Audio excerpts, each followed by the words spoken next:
Hi friends, Meghan Angley here in Ball Arena. The Avs just fell 6-2 to the New York Islanders, losing their third game in a row.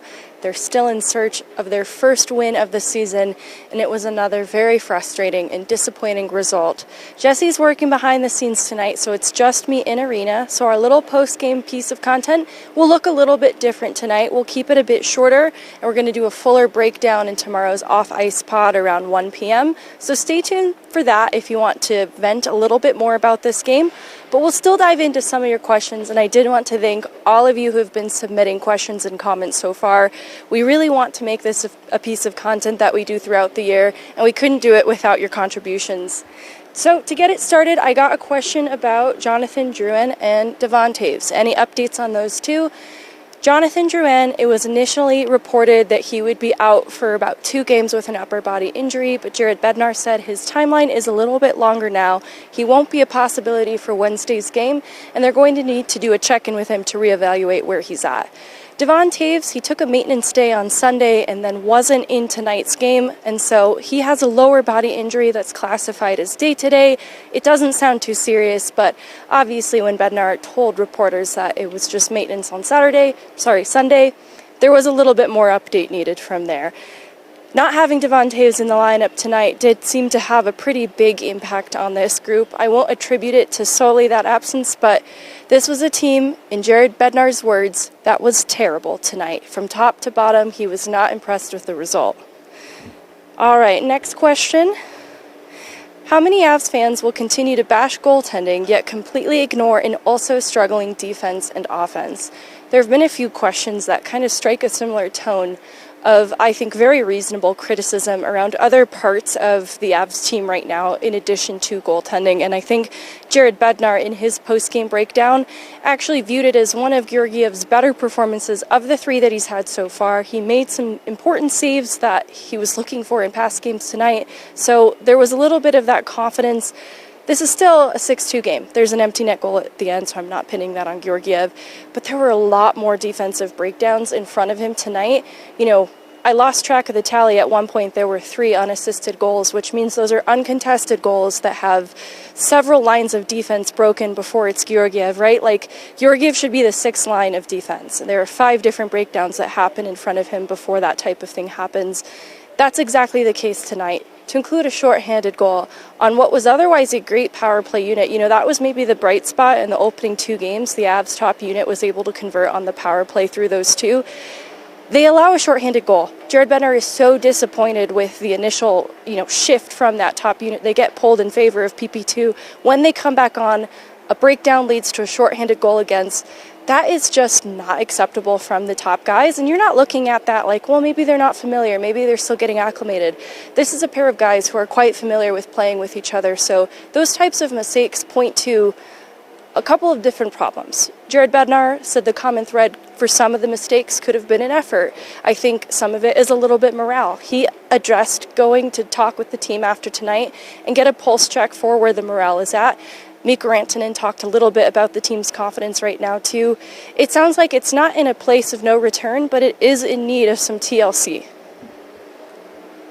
All right. If you're Bednar, what's next? What moves do you make for Wednesday, if any? This sort of ties into another question I wanted to talk about, so I'll skip to that one too. Until we get back some top 6 forwards, should we be splitting up Nate and Mikko? I feel like the other team essentially only has to defend one line instead of multiple.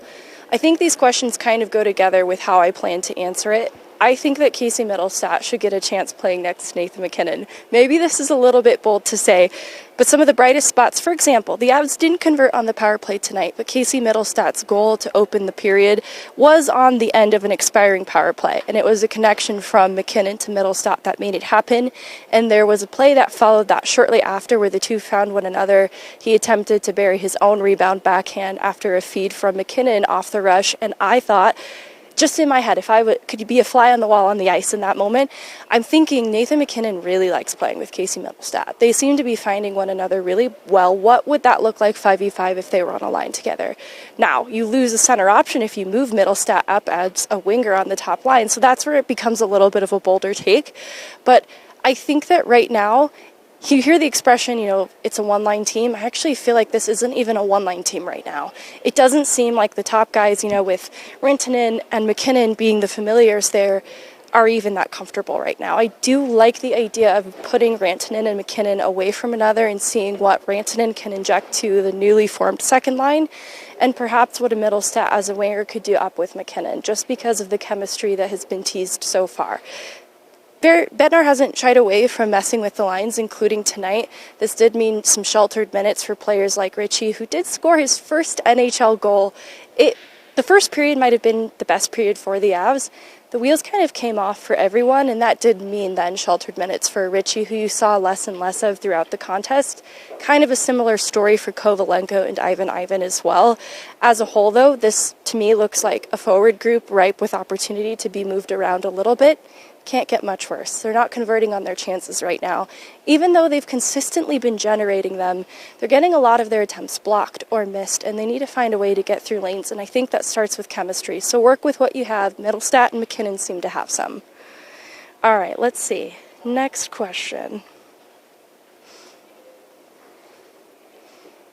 How was Ludvig's game from your view? I wanted to use this as an opportunity to talk about the debut of John Ludvig as well as Oliver Kylington, who's not in this question, but I feel like I have to address both in one. For Ludvig, he was on analytically what's going to look like a very difficult pairing with Malinsky. For the whole night, honestly, I don't think the backhand looks very good analytically. Cale Makar was prone to uncharacteristic mistakes that you don't ordinarily see. Oliver Kylington had a very rough debut, and despite what I alluded to with the difficult analytics for the Malinsky and Ludvig pairing, I like Ludvig. The early impression of him is I think that he can be a great fit on this team. I think that he plays a simple and predictable game, and I already saw the dividends of the physical player. It wasn't brutish, but I do think that in a night like tonight where they needed to defend their net even harder, you need a player like that in the lineup. I'm excited to see more from him in a game that isn't so challenging for the whole of the group, and I'm not writing him off just yet. But it was Oliver Kylington who stood out to me in a bad way. Granted, he's playing with a Makar who also doesn't quite look like himself, but on a few occasions, Kylington failed to keep the puck in the O-zone, settling it at the blue line. At one point, he tried to maneuver around his challenger and just took the puck out of the zone. Other times, he just didn't anticipate the pass, and it led to failed possession. And for a team that is pushing to create offensive opportunities, that feels like the bare minimum, right? There were also some rush coverage decisions that he made. The initial gap just wasn't quite there, and it allowed for a passing lane across the slot. He did have a great stick play to break up the shooting lane to the net, so he finished it out and recovered it in a good way, but I didn't love the way that he defended on the rush tonight. I just felt that he was a bit mistake prone. There's one goal, I believe it's the Brock Nelson goal, where he gets caught puck watching at the start of it, and then his defense coming back, he's just frozen in place. His stick is out, but he's not moving it even to attempt the stick play, doesn't engage the body whatsoever. It leads to a difficult goal against that felt very avoidable. I know I'm harping on Kylington quite a bit. It's his first NHL game in the regular season with the Avs, but it wasn't a very impressive showing. You hoped that you would see the puck-moving skill on the breakout. It was desperately needed for the Avs tonight, and it just hasn't quite shown through yet. So I'm still looking for more from Kylington, and I'm looking to see more from Ludvig in a different way.